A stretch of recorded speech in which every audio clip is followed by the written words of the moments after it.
अल्लाह करीम जल्ल शानुहू साले अमाल की वजह से परेशानियों को दूर करते हैं, तकालीफ को खात्मा फरमाते हैं और राहतें और खुशियाँ अता फरमाते हैं। ऐसा ही एक वाक़या बुखारी शरीफ हदीस नंबर 2272 में हज़रत अब्दुल्ला बिन उमर रज़ी अल्लाह अन्हु नकल फरमाते हैं।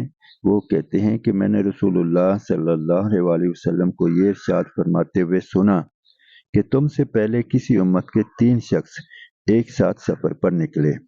चलते चलते रात हो गई। रात गुजारने के लिए वो एक गार में दाखिल हो गए। इसी दौरान पहाड़ से एक चट्टान गिरी जिसने गार के मुंह को बंद कर दिया। ये देखकर उन्होंने कहा कि इस चट्टान से नजात की यही सूरत है कि सब के सब अपने आमाल साला के जरिए से हक ताला जल्ला शनु से दुआ करें। चुनाचे उन्होंने अपने अपने अमल के वास्ते से दुआएं की। इनमें से एक ने कहा, या अल्लाह, आप जानते हैं कि मेरे माँ बाप बहुत बूढ़े थे। मैं अहलो अयाल और गुलामों को इनसे पहले दूध नहीं पिलाता था। एक दिन मैं एक चीज की तलाश में दूर निकल गया।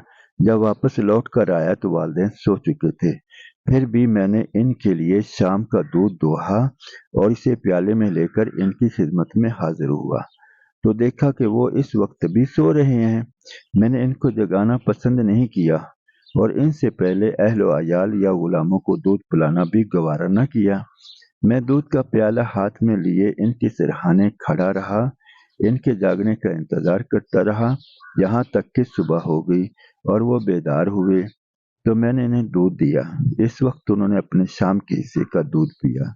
या अल्लाह, अगर मैंने ये काम सिर्फ आपकी खुशनुदी के लिए किया था तो हम इस शैतान की वजह से जिस मुसीबत में फंस गए हैं इससे हमें निजात अता फरमा।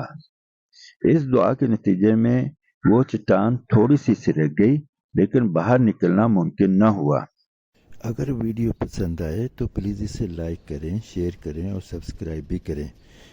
रसूलुल्लाह सल्लल्लाहु अलैहि वसल्लम इरशाद फरमाते हैं कि दूसरे शख्स ने दुआ की, या अल्लाह, मेरी एक चचाजाद बहन थी जो मुझे सबसे ज्यादा महबूब थी। मैंने एक मर्तबा उससे अपनी नफसानी ख्वाहिश पूरा करने का इरादा किया लेकिन वो आमादा नहीं हुई। यहाँ तक कि एक वक्त आया कि कहत साली ने इसे मेरे पास आने पर मजबूर कर दिया। मैंने इसे इस शर्त पर 120 दिनार दिए कि वो तन्हाई में मुझसे मिले। वो आमादा हो गई। यहाँ तक कि जब मैं इस पर काबू पा चुका और करीब था कि मैं अपनी नफसानी ख्वाहिश पूरी करूं तो उसने कहा कि मैं तुम्हारे लिए इस बात को हलाल नहीं समझती कि तुम इस मोहर को नाहक तोड़ो। ये सुनकर मैं अपने बुरे इरादे से बाज आ गया और मैं इससे दूर हो गया। हालांकि मुझे इससे बहुत ज्यादा मोहब्बत थी और मैंने वो सोने की दिनार भी छोड़ दिए जो इसे दिए थे। या अल्लाह, अगर मैंने ये काम आपकी रजा के लिए किया था तो हमारी इस मुसीबत को दूर फरमा दे। चुनांचे वो चट्टान कुछ और सिरक गई लेकिन फिर भी निकलना मुमकिन न हुआ। तीसरे शख्स ने दुआ की, या अल्लाह, कुछ मजदूरों को मैंने मजदूरी पर रखा था। सबको मैंने मजदूरी दे दी थी। सिर्फ एक मजदूर अपनी मजदूरी लिए बगैर चला गया था। मैंने इसकी मजदूरी की रकम को कारोबार में लगा दिया। यहाँ तक कि माल में बहुत कुछ इजाफा हो गया। कुछ अरसा बाद वो एक दिन आया और आकर कहा, अल्लाह के बंदे, मुझे मेरी मजदूरी दे। मैंने कहा, ये ऊंट, गाय, बकरियां और गुलाम जो तुम्हें नजर आ रहे हैं ये तुम्हारी मजदूरी है, यानी तुम्हारी मजदूरी को कारोबार में लगाकर ये मुनाफा हासिल हुआ है।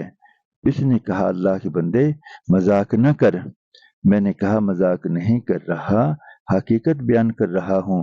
चुनाचे मेरी वजाहत के बाद वो सारा माल ले गया, कुछ ना छोड़ा।